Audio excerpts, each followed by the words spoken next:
Hi everybody, it's Andrea Villneff here, and I'm so excited to be with you guys today for Let's Make Lunch lesson number 4, where we will be making beef sushi rolls. So excited about this. If you haven't done so already, please go on over to canadabeef.ca and print out the recipe. It also has the shopping list, really handy in advance for next week's lesson as well. Or if you have a tablet and that's easier for you guys, you can just go to the website and follow along on the PDFs. We also have the videos and previous lessons as well. So everything is on canadabeef.ca. Go to the Let's Make Lunch section. Okay, so jumping right into this, we're going to start off with the beef sushi roll and making the rice that's going to go into it. So the rice for the beef sushi roll is actually short grain rice. So that is your traditional, like that very sticky rice that you often see in traditional sushi recipes. So what we're gonna do is you have a cup of water, and you can see, actually it's kind of hard to see the water here, but the water is just actually at that 1 cup mark. That's what you're going for. We're gonna put this right into the pot. And we are going to put that on max heat to start off with, because our goal is to get the water to a boil basically, so that it starts, so that we can then cover it. Because a huge key with cooking any rice is that the steam actually cooks the rice. You can see here I have some short grain rice. I don't know if you can quite see that so close up there. So basically another tip for when you are measuring things, when you're using dry measuring cups, this is a dry measuring cup right here, half a cup, or if you're using any measuring spoons at all, you want to make sure that the top is completely level, okay? So you want to make sure that the cup is completely full and it's completely leveled off, and that's how you know you have the exact correct measurement, okay? So that's a tip for any recipe that you're cooking at home. I'm going to put this rice right in with the water. There we go. And I'm going to give it a stir. There we go. And basically, what I'm going to do is I would wait for this to come to a boil. I'll kind of show you guys inside the pot. So there we go. You can kind of see in the pot. Nothing too exciting is happening yet because it hasn't started boiling. I knew that this portion of the whole thing was going to take a little longer, so I went ahead and I pre-made some sticky rice so that I could just jump right into it for you guys. Basically what's going to happen is once this comes to a boil, though, for you guys at home, I'll just walk through it. So once this comes to a boil, what you're going to do is you're going to turn the temperature down as low, the dial down as low as possible, and then you're going to put the lid on so that it's covered. And you'll see, like, at least you'll see, because this has a clear window, that basically it collects all of the steam and traps it within the pot. And this is actually what is going to be cooking the rice. This is true for long grain rice, medium grain rice, and short grain sticky rice that we're using today. So it's very, very important that when you're cooking rice, don't keep taking off the lid to check the rice. You need to keep it on so that all of the steam is staying in there and cooking the rice properly. Otherwise, you might get some rice that is al dente or undercooked, in that when you go to take a bite, you just get a huge crunch in the middle because it just didn't have enough steam built up to finish cooking the entire grain of rice. So that's why it's so important. Do not keep taking off the lid, okay? So once the lid is on, you're gonna and you've turned it all the way down to low. You cook it on the stovetop, put your timer on for 15 minutes.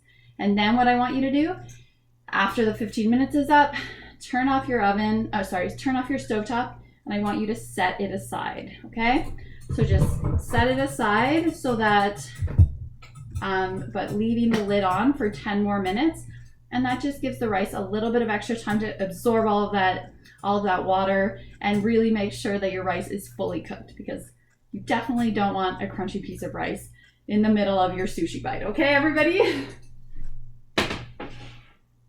So, and as mentioned today, I did, with the magic of television, pre-make some rice. So you can see I have some here, pre-made. I'm just gonna tilt you guys down now so that you can see while I'm working away, because I'm going to basically mix together the sushi rice. So right now this is sticky rice, and just to give you an idea of why it has its name, if I just even do this a little bit, you can see that it just sticks to my fingers right away. I can't get it off my fingers easily. You can really tell that this has its name for a reason. And the other types, for example, basmati and jasmine rice, are some of my favorites that I like if I'm just going to make a pilaf or a lot of Indian dishes. I use basmati rice as a base. It's just really long and tender, and it doesn't stick together at all. So that's the advantage of using long grain rice. And then you have medium grain rice, which is kind of that perfect balance. It has a little bit of more stickiness than the long grain. And basically what that's perfect for is I really like to use it in a rice pudding, and just really, and also actually I don't mind using medium grain rice for what's it called? Stir-fried rice as well. Just a great medium, so you have all your options. But today we're working with sushi rice, so I'm going to point you guys down so you guys can just take a look at what I am doing. Okay, so we have our rice right here, and then I'm going to stir in 2 tablespoons of rice wine vinegar. My rice has already cooled down here. A tablespoon of sugar to add a little bit of sweetness to this rice, and a 1/4 teaspoon of salt. And this is your pretty typical recipe for sushi rice. I do include in the recipe, if you look over at the Let's Make Lunch recipe, you have the full recipe for rice written right in there. But if you're ever unsure of how to prepare rice, the best thing to do is to look at the packaging and what the packaging recommends. They have really good directions on the back, so with whatever rice you do have handy, it's best just to look at the back of the rice bag and follow those cooking directions if you're worried at all.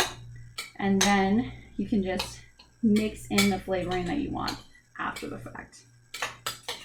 Or another good way to add a lot of flavoring into rice is to simply put a broth.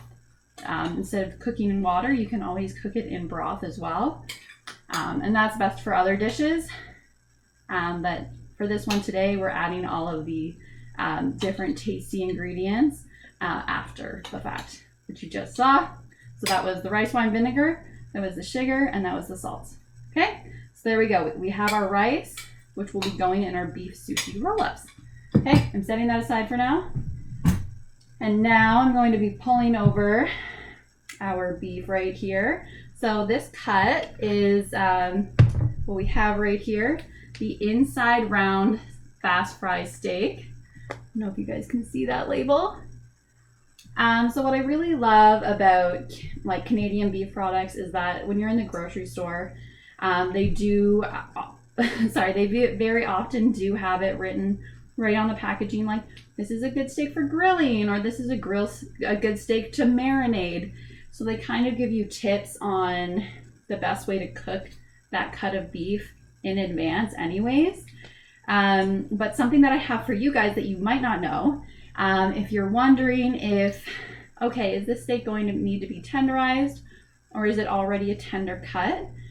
Just look for the word loin when you're picking out your steaks. So if it says tender loin and you see the loin at the end, or if it says strip loin, those are pretty much like if the cut comes from the loin, it's a pretty tender cut to start off with. And I would say you probably don't have to do anything to tenderize it right from the get-go. Whereas for here, when we have the inside round steak, I would recommend that you at least try to tenderize it in maybe 1 or 2 different ways. One of the fantastic ways though that's already happened today is that when you have a really thin steak like this, you see it's like a quarter, that's probably, I'm gonna say like not a centimeter, you know what I mean? It's just very like a 1/4 of an inch thick, really. So very thin, and that's one way to tenderize your meat right away. So just buying these thin cuts, you've already used one method of tenderizing your meat. So we are going to jump into doing the next way that you can tenderize meat, and that is by using a meat mallet. I know previously you've used forks to tenderize meat, so I'll just point you guys down and show you kind of what you're going to do. This is a fun one. If you have a meat mallet, please go ahead and use it. If you don't have a meat mallet, you can use, as I mentioned, the fork, or you can use a really heavy saucepan. So I have a really heavy saucepan right here, and I could like just kind of slam that down onto the steak, and that kind of pounds it out and tenderizes it a bit more. Okay, so I will point you guys down so you can see me while I'm doing this. There we go. Not too far.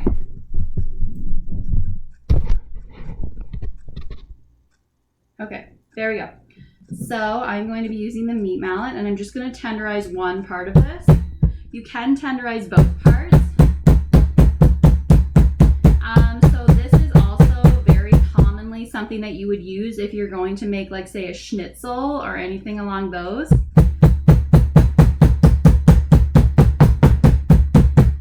you can just see how fast this whole process goes. It makes everything a little bit thinner.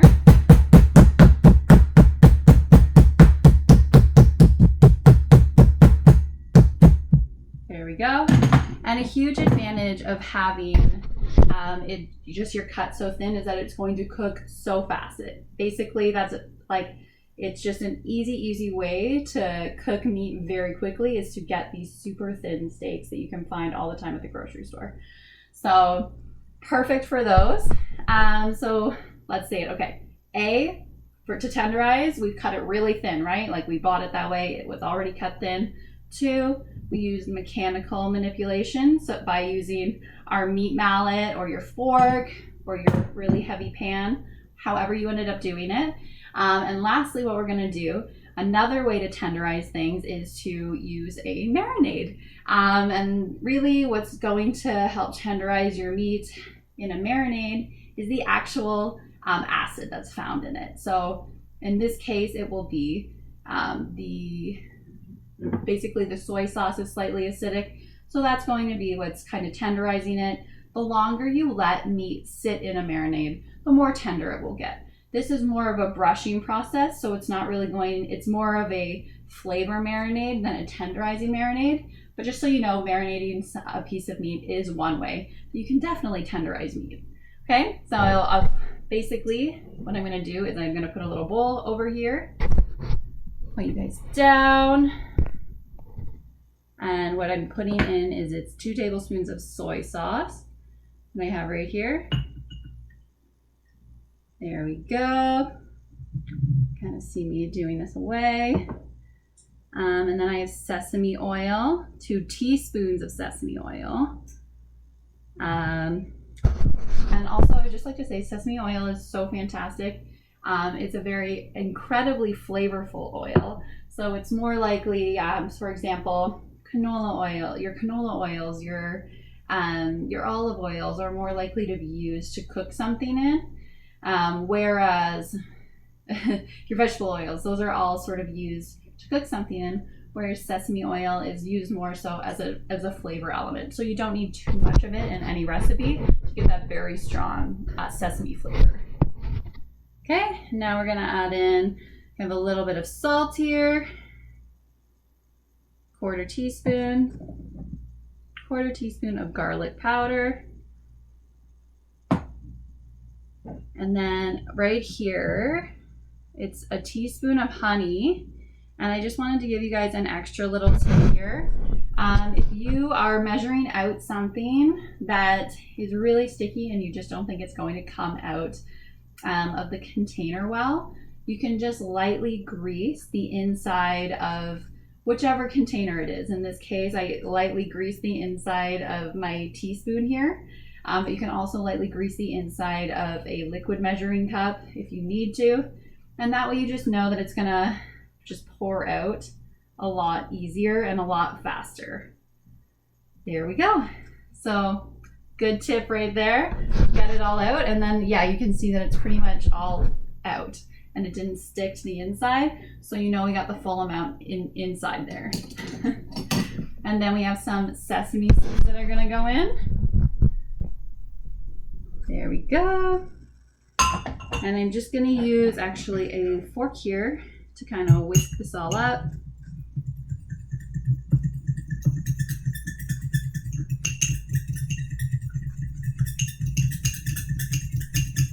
There we go.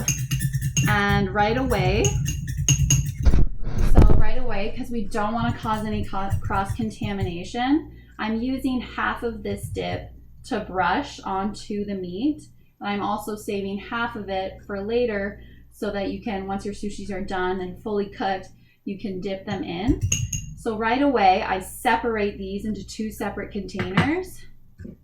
So that way, one will never be exposed to any sort of raw meat, and that can be used for your final dish, okay? So I'm just pouring half of it. There we go, into that container. And now this container, I'm setting it aside because it'll be for the final sushi. And this we will use to brush all over our meat.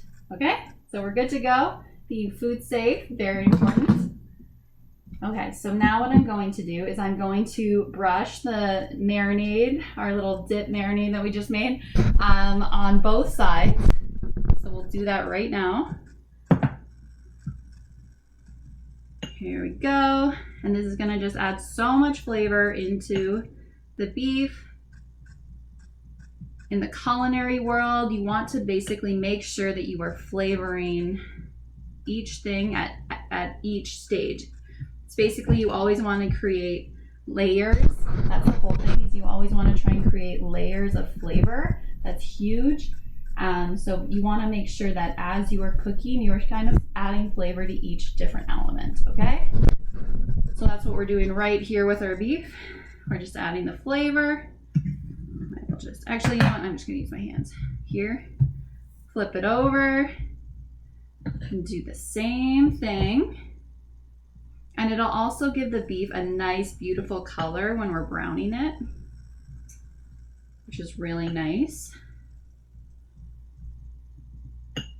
Here we go. Okay, so we get the picture. All of this beautiful flavor has been added in, which I love to see. There we go. And just so you guys know, right now I am just going through one sushi roll with you guys, just because I know that it can take a little bit longer if I do each one. So I was trying to just make it a little more concise for you guys at home. I did already cook off one of these delicious rolls that I'll show to you guys at the end. But I just wanted to, you guys at home will have enough to make 4 of the rolls, of the big rolls that you will then be slicing. But right now, I'm just preparing one in front of you, okay? So now we're gonna go right back to our sushi rice, which we already prepared. And you're gonna take about a 1/4 cup and you're going to put that all over the length of the cut of beef, okay? So you're just gonna kind of spread it along. Here we go. So I'll just do a couple of dollops here. There we go. A little bit more. So that is around a 1/4 cup. You can definitely measure that out. And I know that I'm going to be rolling from this end because it's a bit smaller and this is the bigger end. So I'm going to start my rolling from this end. So what I'm really doing right now is trying to put more rice on this end, just a slight bit more, because kind of as you roll things up in a tight roll, it kind of pushes ingredients out a little bit. So I just want to make sure that most of the rice stays snug and nice right into the sushi roll. Okay, so the rice is in. We have the beef, the marinade, the rice. What are we missing? Some fillings. what is sushi without some fillings? So I have some selections here. So these are some julienne carrots that we have. I actually bought these, well, they're called carrot matchsticks. You can buy them at the grocery store already cut like this, which I think is super convenient because to cut carrots into like such little pieces can be time consuming, and also since carrots are so hard and round, just for a warning at home, they're a little bit trickier to cut. If you don't happen to have actual carrot matchsticks pre-made, what I would recommend that you do is instead of, don't stress out, don't at all trying to make these. Instead, I want you guys to do your regular cutting techniques that we've already learned. I want you to keep the tip of the knife on the cutting board. I'll just use this as an example because I want you guys to be safe at home. So I have a little one. So I want you to keep the tip of the knife. Imagine this is a chef's knife. Keep the tip of the knife here. And I want you guys to just chop your way through the carrot, okay? And then you'll have really little pieces of carrot that you can just sprinkle on top of the rice, okay? I've also done the same. I've actually kind of made thin strips of cucumber. That would be a little easier. As always, remember when you are cutting anything, I want you guys to, anything round, you need to make a flat surface first. So make sure you guys are doing that at home. And then we have some chives that I'm going to be using. So basically it's like a smaller version of green onion. So if all you have at home is green onion, please feel free to just toss some green onion on as well. It's another good option. Chives are just kind of cute, but it's in the onion family, so you're getting a similar flavor. And these are gnocchi mushrooms. And these are just the cutest mushrooms I think I've ever seen in my life. They're grown locally. So every vegetable on here can be grown in Canada. And these ones are just so adorable. I'll show you actually what the full plant looks like, just because I think it's interesting. So I've kind of cut some off already of this, but you can see they're so long, right? They're so long. That's the little head of them. And you can tell that they're so long and that this is like kind of the root system. This is where they're actually touching the dirt. Just a really interesting fact that I know from mushroom farmers that is super interesting is that, you know how when you're wiping off mushrooms and you kind of see a little bit of dirt on them? Actually the dirt, because all mushrooms in Canada are grown indoors, if they are commercially grown, that is. So the dirt that they are using has been pasteurized using, I think it's using lights. But anyways, it's all been pasteurized, which means that that is the cleanest dirt that you could ever eat. So if when you're wiping off mushrooms and you miss a little bit of dirt, don't feel too horrible because it has been pasteurized. I just think that's such an interesting fact. So I always like to pass that along. But with these cute little gnocchi mushrooms, you don't really have to worry about that so much because they grow up and they're kind of tall and away from the dirt. But anyways, I'm just gonna sprinkle these different veggies all over. So you kind of just see what I'm doing here. I'm doing it the length of it to kind of get as many veggies as possible and kind of keeping it on top of the rice. There we go. There's lots of other veggies that could also go into this. For example, I don't know how many of you guys have heard of edamame. But edamame, you could put little edamame beans into this and it would taste really good. Edamame is actually soybeans, but it's really common to just serve them at like sushi restaurants, and then they steam the whole pods, and then they sprinkle them with salt. And then you kind of, as you're eating them, you pull out the actual little beans out of their pods. So you don't eat the pods themselves. You just, you eat the beans on the inside, but you don't eat the outside. But you kind of, as you're pulling it out of the outside pod, you get all of the salt. And it's like a really nice kind of veggie snack. And this is something that I actually would highly recommend as a really nutritious side to have with your beef sushi roll. And that way you're kind of keeping along the sushi theme. There we go. So you got to see all of the delicious veggies. And I will just like, you can kind of, I'll hold it up so you can see it a little better, right? So in this particular dish, it is very protein forward, which is nice because just so many traditional sushi rolls, it's very carb rich, right? Because it's way more rice than it is protein or even veggies. So whereas this sushi roll is a nice little play on it, and the beef is very, so it makes it very protein forward because it's wrapped in beef. So it's really nice that way. And then you can just add the veggies on the side, and you get a touch of carbs as well. So it's really nice balanced meal to have. I'm just gonna show you guys me rolling this up now. Push this forward a little bit. Okay, so you kind of like pinch the ingredients in because you don't want them to come out. And you roll it up. You might have to kind of press down on the ingredients to make sure they kind of stay in place while you're rolling. There we go. And we have our roll. See? Kind of cute, right? Already you can see that it's going to be a nice spiral. And now what I'm going to do is I'm going to take, so this is like some butcher twine right here. And you just want to wrap it around 2 or 3 times. There we go. And just tie it tight. And this is so that the dish doesn't fall apart when we're browning it.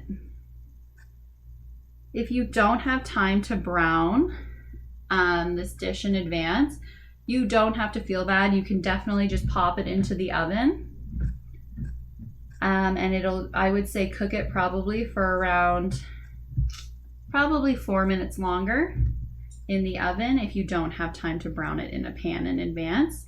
But the nice thing about browning it in a pan in advance is that that's a great way to add so much extra flavor to beef. It's a great way to add so much extra flavor to beef. Just because anytime you see that browning on the outside, it's caramelizing the meat. It's really just adding so much flavor. That's your base for, as I said before, all of that brown that's on the outside of a roast or any cut of beef. That's going to be like your base for a gravy, for a soup, for anything super flavorful. So really you want to see that browning. That's a good sign at the end of the day. What I'm going to do is I'm going to just quickly wash my hands over to the side here. Just because anytime you touch beef and then you're gonna move away and start working with ingredients that you're gonna eat or that your guests are going to eat right away, you always need to make sure that you're washing your hands between each time, okay? And that's washing your hands, as always, with warm water and soap. 20 seconds. I just realized too at the beginning of the class, I didn't say my regular. I think that most of you guys have it down for now though, that if you have long hair, make sure to tie it back. Make sure to wear an apron if you want to protect your clothing. And yes, at the beginning, first thing you do when you step into the kitchen, what do? You always wash your hands, right? Okay, as long as we're on the same page there. Okay, so we're just rinsing, and now I can dry my hands, and now I can start handling stuff. So I'm going to get my skillet here. I'm using this one because it can pop right into the oven because it doesn't have a plastic handle, okay? So that's why I'm using this one. If you don't have anything that's in your kitchen that doesn't have a plastic handle, what you can always do is kind of brown it in a pan and then transfer it over to a lined cookie sheet is another option, okay? So I'm just gonna pull this over so that it's a little further closer to us. Here we go. And I'm gonna put it on max heat, medium high heat. in and around there because we're going to start browning this right here, okay? So basically what you want to do, use the tongs. We have our roll up here. You want to put it in the pan. Also, the sesame oil that was in the marinade will help make sure that this doesn't stick, which is really nice. And if anything falls out, you can kind of just push it back into the roll as you're working away. So this will take a bit of time. You can see that it's in the pan right here. There we go. And basically, I would recommend that you do start it in a hot pan. Didn't want to wait. I should have preheated it a bit first. But it's nice when you put it in and you hear that sizzle right away. And you're just gonna, like, this browning process is only going to take about 20 seconds. Well, sorry, about 2 minutes. And you're just gonna do it, so basically it's like once this bottom part has been down for about 30 seconds, maybe even a little less, then you just wanna move it to the next position. And then it'll brown a little more. And then just keep flipping it until all sides have been browned. Once everything has been browned, what you want to do, you want to take the handle and you're going to just pop this right into the oven. And then you will cook it for 10 minutes at 400 degrees Fahrenheit, okay? So moving on, I do have one pre-made with the magic of television. And here we go. You can see it's all brown, nicely browned and cooked. Here we go. So I'll put it down. You guys can get a little bit of a sneak peek of what it looks like. There we go. Okay, so I'm just going to cut off these strings first. You know what, I'll use a better knife. There we go. Or you can use scissors as well, that's another option.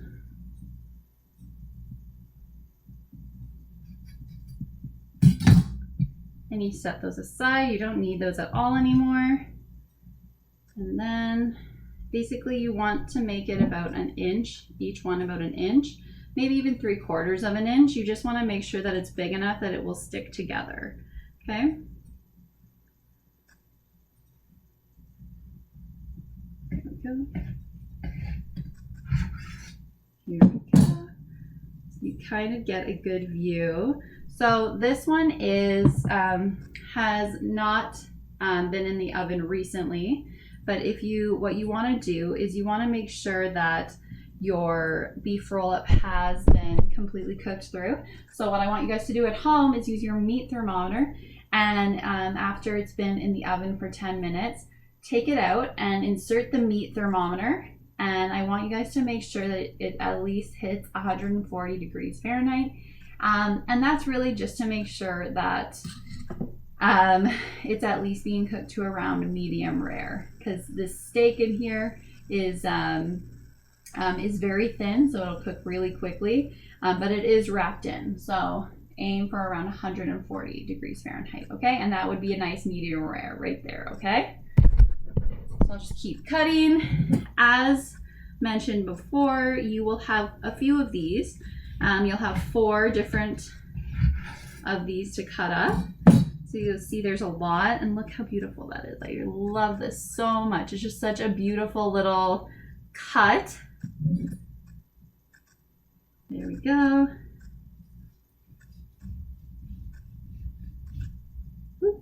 See what I mean? They kind of want to come apart a little bit. There we go. Just so beautiful. Very veggie packed. Here we go. And you get the full picture of kind of what these sushi rolls look like, okay? And then what I do is I bring over this is the reserved sauce that that did not touch the raw at all. So, and then, yeah, that's pretty much it. I'll just grab a plate it up. And basically what I would recommend if you're looking for something that's really along the lines of sushi for you to have at home, I would recommend serving this up with some edamame. As mentioned, that's soybeans, and then you kind of just usually steamed with a little bit of salt on top. Really delicious and easy. And then the other thing that you could do is, and this is like one of my favorites, a seaweed salad.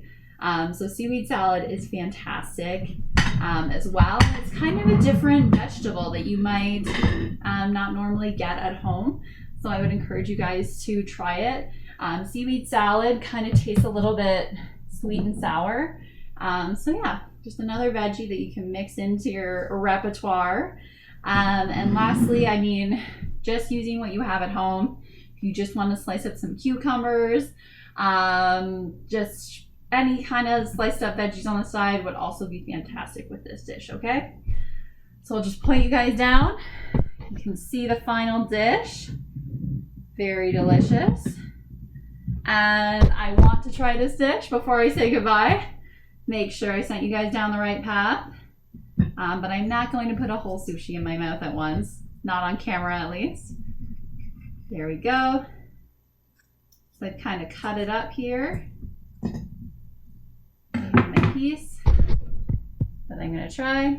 Dipping it in the sauce.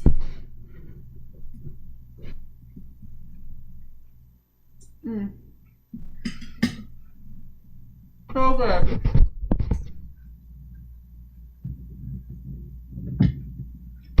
There you have it. Beef and rice sushi rolls. Absolutely delicious.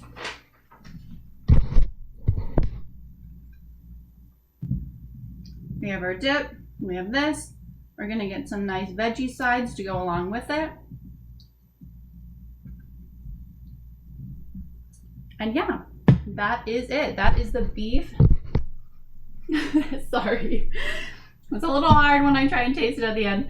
So that is your beef and rice sushi roll. Thank you so much for being with me for lesson number 4. Huge thanks to Canada Beef for letting me do these. I really hope you enjoy your lunch today. Go enjoy it with your family. I'm really excited for next week's lesson, lesson number 5, and we will be making beef and bean sliders. So I'm super excited about this. We're going to be making basically some little burgers. Really excited for that. Join me next week. Make sure to go to canadabeef.ca, let's make lunch, and grab your shopping list and the full recipe. Until next time, I will see you guys next week. Enjoy the rest of your lunch. Bye!